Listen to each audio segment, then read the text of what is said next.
Because there's one thing about my golf, right? I'm incredibly, and probably many people my standards are based on confidence. When I'm playing well, then I get flack because what are you doing on 18?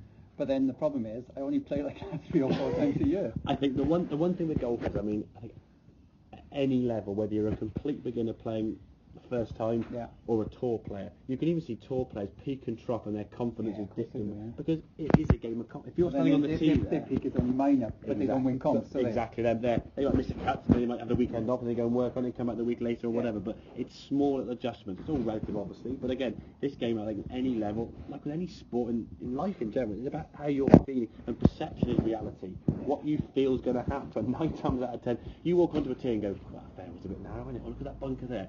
You hit a bad tee shot. If you walk on a tee and go, "Oh, look how wide that fair, I can smash it down there," you hit dead centre. The fairway could be 5 yards wide. You still landed on the middle of the fairway. But when you've got this big open expanse and stuff, you whack it down there, get the whoosh, and you nail it. When it suddenly goes zoot, or you see trouble, that confidence drops down. But yeah, swing was, like I say, in both cases, that left arm for me now is in a good position. We're getting the left arm working back. It's a little bit bow with the wrist, but nothing really major to worry about. The key thing we discussed at last lesson was that left arm now connected to the body. So you're getting that. The problem is you start coming down because you were trying to almost stop, go out to win, because you felt the club was coming across the ball, was your sort of perception, you thought. The club was coming back fine, but you were just trying to push it out further. As you swing through here now, everything kind of stops there, and your arms, you can see, sort of swinging. So now at that position there, there's no twist to your body whatsoever. Your arms had no to try and find some room somewhere and lunge at the golf ball, and then you can see sort of like a knee kicking into afterwards. And although it wasn't an actual shank, it was pretty darn close to the hosel, okay? So the sensation now with the practice swing is set up, and then the first few swings, try and miss the ground. And what you'll see now is you coming down a lot more connected.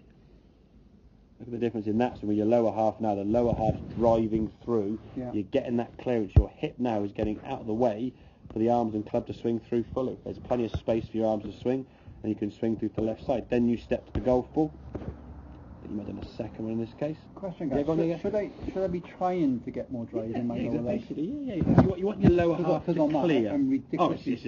I would say that what you want to try to focus on probably mainly is more clearance with the hips. If you try to drive the legs, then you often slide into it. Okay? So for me, the golfing has a lot of components. You've got obviously the arms, the body, the club, the knees, all the different things. Okay. If we try to independently move them all together, it'll be very difficult. If we think about driving a car, you're sitting in the steering wheel there, and your hands, you want to turn left, you turn one circle to the left.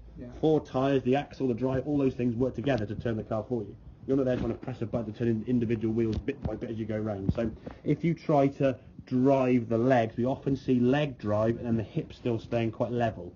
I would rather you focus on actually twisting the hips, and then this foot's going to come with it anyway. If this left hip clears out of the way, it'd be very hard to keep him back there. So these will tend to work as a result of this working better. Just as a thought process of twist the hips.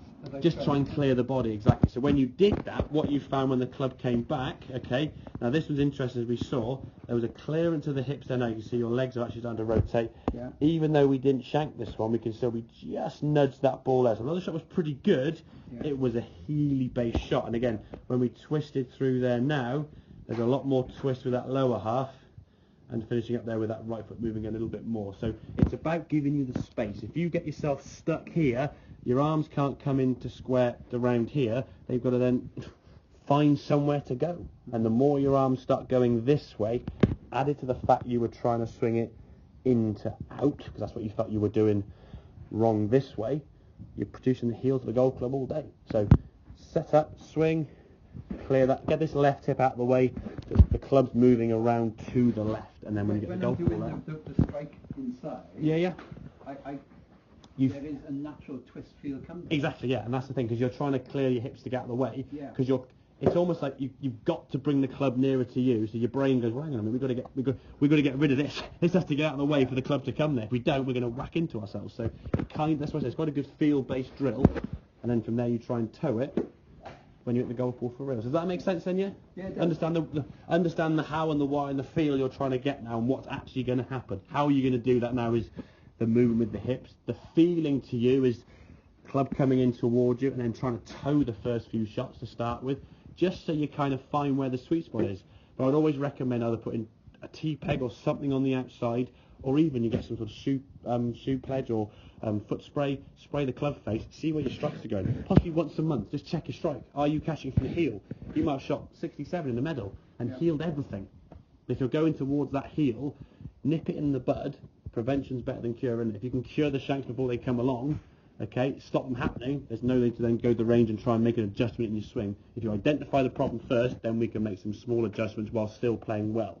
And your confidence then will still remain quite high. If you wait till the shanks come, you're dropping down there, your confidence is rock bottom, isn't it? Yeah. Okay? Make sense? Yeah, so Good. somebody, when